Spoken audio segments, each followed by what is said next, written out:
Jadi Anda itu tidak membalas chat WA, itu tidak ada masalah. Anda tidak membalas SMS, itu tidak ada masalah. Yang bermasalah Go!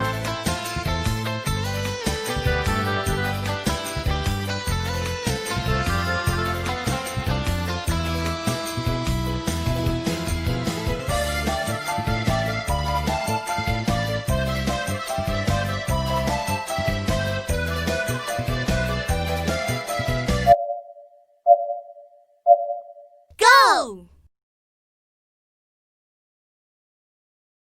Halo, assalamualaikum warahmatullahi wabarakatuh. Selamat siang ya kepada teman-teman semuanya, khususnya yang selalu menantikan video terbaru atau updatean terbaru dari channel Solusi Utang. Oke, di sini saya mau meluruskan ya pertanyaan dari teman-teman semuanya. Itu mungkin sudah banyak ya yang bertanya ke saya. Kalau kemarin mungkin tentang apa sih resikonya kalau kita tidak mengangkat telepon, itu udah pernah saya bahas ya di video saya sebelumnya. Tapi ini ada lagi, Pak, saya terikat di puluhan aplikasi online yang legal ataupun yang ilegal, tapi saya tidak pernah membalas chat WA-nya. Apakah bermasalah? Ya, itu yang dari pertanyaan teman-teman semuanya yang bertanya ke saya. Itu paling banyaknya. Mulai dari telepon via WA, SMS via WA, atau chat via WA. Pokoknya semuanya saya abaikan karena saya kebingungan. Takutnya nanti kalau saya ladenin makin panjang. Ya, itu dari pertanyaan teman-teman. Oke, jadi ini sedikit jawaban ya, khususnya bagi teman-teman yang selalu menantikan ya jawaban dari pertanyaan itu, atau masih sampai detik ini masih kebingungan gitu. Mungkin di beberapa channel lainnya di YouTube mungkin sudah ada yang jawab, tapi saya nggak tahu ya dari tingkat kepuasan masing-masing gitu ya. Oke, jadi sebetulnya gini, ketika Anda gagal bayar di pinjaman online, itu memang sasaran empuk dari DC sendiri itu adalah WA kita ya, WhatsApp lah ya. Kenapa? Karena dia disitulah dia mulai menekan kita. Menekan kita pertama dari segi pembikinan grup, ya. Habis itu dia akan menelpon kita terus melalui panggilan WA. Habis itu ngechat kita sampai kita stres gitu loh. Ya, kadang huruf P itu aja P sampai sebanyak-banyak antah gitu ya. Pokoknya kayak mana bikin kita depresi gitu. Jadi sesaat orang yang gagal bayar di pinjol itu paniknya minta ampun lah kan kalau dia udah melihat yang seperti itu. Ya, jadi gini, sebetulnya ini konsepnya hampir sama sih kayak di telepon seluler biasa ya. Kita tidak mengangkat telepon DC bermasalah nggak? Kalau bagi saya sih nggak ada masalah ya. Kita itu tidak diwajibkan untuk mengangkat telepon DC itu. Hampir sama dengan WA ini juga tidak diwajibkan ya. Kenapa? Karena semakin kita angkat teleponnya, semakin kita ikutin drama mereka, semakin kita balas chatnya, ini tidak akan berakhir ya. Kita akan dibikin stres, kita akan dibikin panik gitu loh. Jadi ngapain kita harus sibuk-sibuk atau capek-capek ngangkat telepon mereka gitu, ya kan? Jadi itu kalau bagi saya sih, bagi saya pribadi, ketika Anda di-chat oleh DC, kalau Anda mampu balas, yaudah balas aja. Balasnya nggak harus tepat dengan sasarannya, pokoknya ngawur aja. Apa yang terpikir oleh kepala Anda, balas saat itu gitu. Nggak harus Anda ikuti seperti apa pertanyaannya, harus seperti mengikut itu juga jawabannya, nggak harus gitu ya. Anda itu tidak membalas chat WA, itu tidak ada masalah. Anda tidak membalas SMS, itu tidak ada masalah. Yang bermasalah itu dalam pikiran Anda ya. Kenapa saya selalu setiap dalam video itu ini drama dari debetur? Kenapa saya bilangin drama dari debetur? Debt collector hanya bertanya ya, tapi debetur langsung menyimpulkan. Contoh ini, terkadang Anda mendapatkan share lokasi. Ini debt collector cuma bertanya, ini kirim lokasi Anda, share lokasi Anda. Dalam kepala debetur, debt collector sudah datang ke rumah dia, akan mengambil barang-barang dia, akan mengambil ini segala macam ya. Makanya saya selalu setiap dalam video itu, ini drama dari debetur. Dia yang memikirkan, dia pula yang ketakutan, dia pula yang kecemasan, dia yang depresi. Padahal hasil dari pikiran dia, kesimpulan dari pikiran dia. Jadi bagaimana harusnya ini Bang? Kalau misalnya WA bertubi-tubi masuk, telepon WA tiap saat tidak pernah berhenti.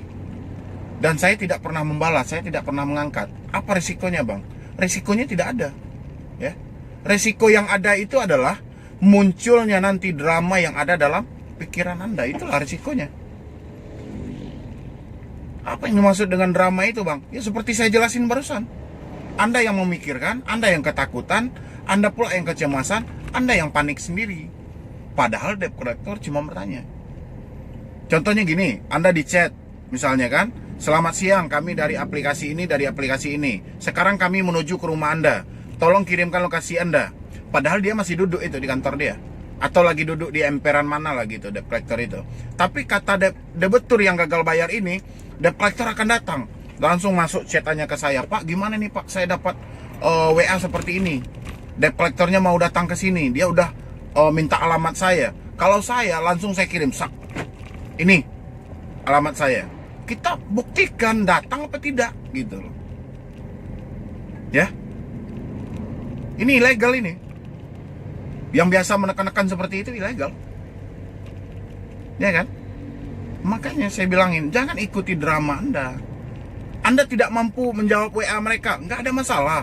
Tidak diwajibkan Anda membalas WA dari DC. Kalau saya sarankan, hapus akun WA Anda. Ganti dengan nomor lain. Cuman modal 20.000 aja kok. Iya kan? Berhentilah HP itu berdering. Berhentilah chat itu masuk. Kebingungan debt collector. Bertambah kerja debt collector. Makin gak dapat gaji debt collector kalau Anda berani semuanya.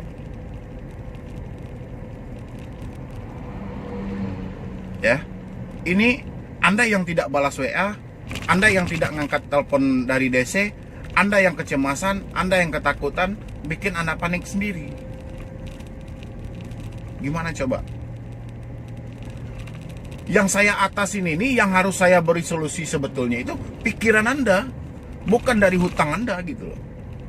Jadi kayak mana pikiran Anda ini tenang, barulah di saat itu Anda bisa berpikir dengan normal. Tapi pikiran Anda tidak tenang, mau 1000 solusi pun yang diberikan orang, tetap konsepnya berada dalam pikiran Anda. Ya, contohnya saat ini, Anda tidak balas WA. Selama ini Anda gagal bayar, Anda tidak pernah balas WA, Anda tidak pernah ngangkat telepon, Anda tidak pernah berkomunikasi dengan DC. Masalah nggak Pak? Pikiran. Ya, yang menyatakan bermasalah itu adalah pikiran Anda. Padahal dari konsep Anda itu sudah benar. Ya, kalau kita ngangkat telepon, depresi akan berlebihan, kita akan diancam, kita akan ditakut-takuti. Kalau kita melihat WA, tiap hari kita akan panik dengan jumlah nominal hutang kita yang tidak masuk akal. Ya, tiap hari kita akan diancam, tiap hari foto kita akan di-share, foto megang KTP, foto ini. Ya kan? Tiap hari huruf P-nya akan masuk, tiap hari anjing, penipu segala macam akan masuk di situ. Kita akan dimaki-maki, kita akan diancam, pokoknya diserang gitu loh. Konsepnya apa? Mereka tidak berani datang. Ya, yang ilegal hanya bisa seperti itu. Anda tidak ngangkat telepon, saya angkat jempol, hebat. Anda tidak bisa membalas chat mereka, hebat. Debt collector tidak terima, bukan masalah Anda, tapi masalah debt collectornya. Gitu loh. Ya.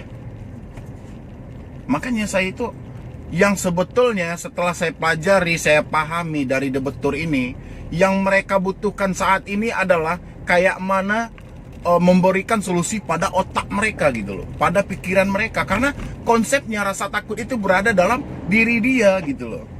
Jadi mau kita berikan solusi 1000 solusi pun, solusi terbaik sekalipun, tidak akan ngaruh kepada debitur ini. Karena apa? Karena rasa takut itu tertanam di otak dia gitu loh. Ya, bukan takut karena hutang dia, tapi ketakutan karena hasil pemikiran dia sendiri. Itulah yang mau diatasi. Ya, sampai di situ paham teman-teman ya. Makanya ketika Anda gagal bayar, paling utama adalah tenangkan hati, tenangkan pikiran. Setelah dua-dua itu Anda bisa sinkronkan antara hati dan pikiran Anda, barulah Anda pegang slogan saya yang ada. Ya. Apa slogannya? Lebih baik kita malu sesaat daripada kita hancur selamanya. Ya, Anda pegang itu. Kenapa? Anda malu, itu cuma ada dalam perasaan Anda. Ya, data Anda disebarkan kepada orang sekitar, masih berada dalam perasaan Anda. Ya kan? Anda ketakutan, berada dalam pikiran Anda. Anda kecemasan, tetap berada dalam pikiran Anda. Tidak ada berada dalam pikiran orang lain. Ya, makanya yang ketika orang ini gagal bayar di pinjol, hal yang paling pertama dia atasi adalah tenangkan hati, tenangkan pikiran Anda. Tidak ada selain itu solusi yang paling terbaik. Anda boleh uji. Ya. Konsepnya tetap di situ. Setelah hati dan pikiran Anda tenang, apapun yang mau Anda selesaikan, insya Allah Anda bisa bereskan. Tapi kalau hati Anda tidak tenang, pikiran Anda tidak tenang, jangan harap hutang 1000 perak pun Anda tidak akan bisa selesaikan kalau pikiran Anda kacau. Ya, antara hati dan pikiran Anda itu saling adu argumentasi. Gimana coba? Kalau beradu argumentasi dengan orang lain, oke lah. Kalah kita diam. Tapi antara hati dan pikiran gimana coba? Sulit. Makanya hal yang paling pertama, tidak ada solusi lain selain tenangkan hati, tenangkan pikiran. Setelah itu baru Anda pegang, lebih baik malu sesaat daripada hancur selamanya. Selamatlah Anda, tidak akan ada lagi tekanan untuk Anda. Anda abaikan. Sebar data silahkan, saya juga tidak akan mati disebarkan data saya. Orang sekitar saya tahu, silahkan. Selama ini hidup saya susah, orang sekitar juga tidak peduli. Ya kan? Saudara-saudara saya marah, silahkan kalau ada uang bayarkan. Kalau memang anggap saya saudara, kalau enggak yaudah biarkan saya menyelesaikan. Simple. Kalau hati dan pikiran Anda sudah tenang. Tapi kalau hati dan pikiran Anda tidak tenang, jangan harap gitu. Apapun persoalannya tidak akan bisa Anda selesaikan. Ya, seperti yang saya bilang, hutang 1000 perak pun tidak akan bisa Anda bayar kalau hati dan pikiran Anda tidak tenang. Ya, makanya ketika kita menghadapi yang namanya pinjol, baik legal ataupun ilegal, yang dibutuhkan adalah logika yang tinggi, pikiran yang tenang, hati yang damai. Itulah yang paling utama Anda butuhkan. Setelah yang itu Anda selesaikan dalam diri Anda, hadapilah orang itu, mau sepintar apapun orang itu, hadapi, insya Allah Anda bisa mengatasinya. Ya, jadi nggak usah cemas lagi. Tidak balas WA tidak ada masalah, tidak ngangkat telepon tidak ada masalah. Yang bermasalah sekarang adalah Anda lupa sama Tuhan Anda. Ya, Anda lupa. Karena yang terjadi sama Anda saat ini, betul sesaat ini kesalahan Anda, tapi kalau dari saya pribadi, ini adalah suratan bagi Anda, sudah perjalanan dari hidup Anda. Sehingga Anda harus terjebak di sini dulu untuk memulihkan hidup Anda lagi ke depannya. Oke ya. Mungkin cuman itu dulu yang dapat saya sampaikan. Mungkin kalau terlebih dan terkurangnya saya mohon maaf. Mungkin kok dari cara penyampaian saya yang agak keras gitu ya, atau terlalu ngena gitu. Itu tujuannya supaya Anda tidak ketakutan lagi, Anda tidak kecemasan lagi. Ya, yang wajib itu bukan membalas chat WA DC, bukan mengangkat telepon DC. Yang wajib itu kalau Anda memang orang Islam, wajib itu adalah sholat 5 waktu sehari semalam. Karena itu kewajiban Anda sebagai manusia yang hidup di bumi ini. Ya, kalau debt collector bilang hutangmu dibawa mati, kita dibilang penipu segala macam, biarkan. Karena semua orang yang gagal bayar pinjol pasti akan diancam seperti itu, akan dibilangin seperti itu. Ya, Anda cukup tenangkan dalam hati dan jawabnya dengan senyuman. Kasih aja emoticon yang senyum. Ya, jadi nggak perlu takut. Ketika mereka minta share lokasi, kirim lokasi. Ya, minta alamat, kirim alamat. Jangan takut. Ya, mereka manusia, kita manusia. Mereka dikasih nyawa oleh Tuhan, kita juga dikasih nyawa oleh Tuhan. Ya, tidak perlu Anda takut. Tidak perlu Anda cemas. Mau orangnya seperti apa, mau dari golongan mana orangnya, selagi masih tinggal di dunia ini, itu juga tetap manusia. Ya, dan juga makannya nasi. Tidak perlu Anda takutkan. Ya, jadi sekian dulu dari saya. Semoga apa yang saya bilang hari ini itu dapat membantu teman-teman semuanya, khususnya yang masih ketakutan atau kecemasan, tidak bisa merespon WA atau mengangkat telepon. Ya, pokoknya sinkronkan hati dan pikiran, tenangkan hati dan pikiran. Lebih baik kita malu sesaat daripada kita hancur selamanya. Ya, nanti bagi teman-teman yang mau curhat atau yang mau konsultasi atau diskusi sama saya, silahkan di nomor di bawah ini. Tapi harap sabar ketika konsultasi, karena memang ada ribuan WA tiap harinya yang harus dibalasin oleh tim saya. Ya, jadi sekian dulu dari saya, Medi Broni. Wassalam.